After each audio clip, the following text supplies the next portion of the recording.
अथ जनमङ्गलस्तोत्रम्। नमो नमः श्रीहरये बुद्धिदाय दयावते भक्तिधर्माङ्गजाताय भक्तकल्पद्रुमाय च सुगन्धपुष्पहाराद्यै विविधैरुपहारकैः सम्पूजिताय भक्तोघै सीताम्बरधराय च साम्नामष्टोत्तरशतं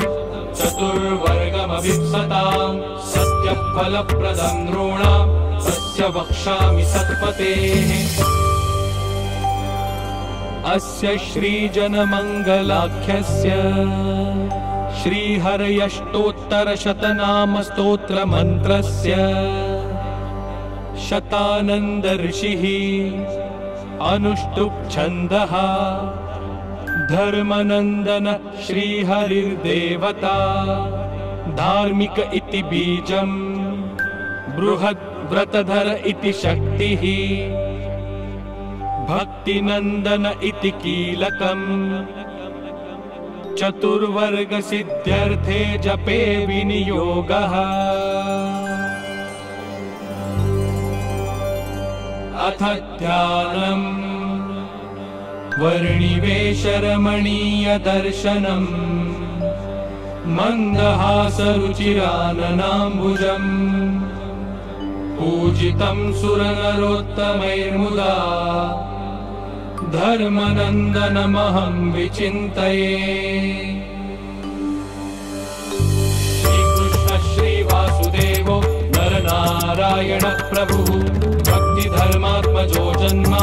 कृष्णो नारायणो हरिः हरिकृष्णो घनश्यामो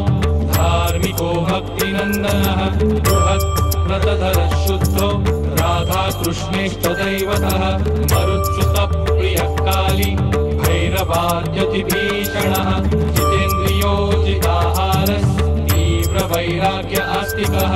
योगेश्वरो योगकला प्रवृत्तिरतिधैर्यवान् ज्ञानी परमहंसश्च तीर्थकृत्यैर्थितार्चितः क्षमानिधि सदोन्निद्रो ध्याननिष्ठस्तपःप्रियः सिद्धेश्वरः स्वतन्त्रश्च ब्रह्मविद्याप्रवर्तकः आषण्डोच्छेदनपटु स्वस्वरूपाचलस्थितिः प्रशान्तमूर्तिर्निर्दोषो सुरगुरुवादिमोहनः अतिकारुण्यनयन उद्धवाध्वप्रवर्तकः महाव्रत साधुशील साधुविप्रप्रपूजकः अहिंसयज्ञप्रस्तोता साकार ब्रह्मवर्णनः स्वामिनारायण स्वामी कालदोषनिवारकः सच्छास्त्रव्यसनः सत्य समाधिस्थितिकारकः कृष्णार्चास्थापनकर कौलद्विट्कलितारकः प्रकाशरूपो निर्दम्भ सर्वजीवहितावहः भक्तिसम्पोषको वाग्मी चतुर्वर्गफलप्रदः निर्मत्सरो भक्तवर्मा बुद्धिदातातिपावनः अबुद्धिरुद्ब्रह्मधाम दर्शकश्चापराजितः आसमुद्रान्तसत्कीर्ति श्रितसंश्रुतिमोचनः उदारः सहजानन्द साध्विधर्मप्रवर्तकः गन्धर्पदर्पदलनो वैष्णवक्रतुकारकः पञ्चायतनसन्मानो नैष्ठिकः व्रतपोषकः प्रगल्भो निःस्पृहः सत्य प्रतिघ्नो भक्तवत्सलः अरोषणो दीर्घदर्शी षडूर्मिविजयक्षमः निरहङ्कृतिरद्रोह ऋजुः सर्वोपकारकः नियामकश्चोपशम स्थितिर्विनयवान् गुरुः अजातवैरी निर्लोभो महापुरुष आत्मदः अखण्डितार्षमर्यादो व्याससिद्धान्तबोधकः मनोनिग्रहयुक्तिघ्नो यमदूतविमोचकः पूर्णकामः सत्यवादी गुणग्राही गतस्मयः सदाचारप्रियतर पुण्यश्रवणकीर्तनः सर्वमङ्गलसद्रूप नानागुणविचेष्टितः नित्येतत्परमं स्तोत्रम् जनमङ्गलसंज्ञितम् यः पठेत्तेन पठितम् भवेद्वै सर्वमङ्गलम् यः पठेत् शृणुयात् भक्त्या त्रिकालं श्रावयेच्च वा एतत् तस्य तु पापानि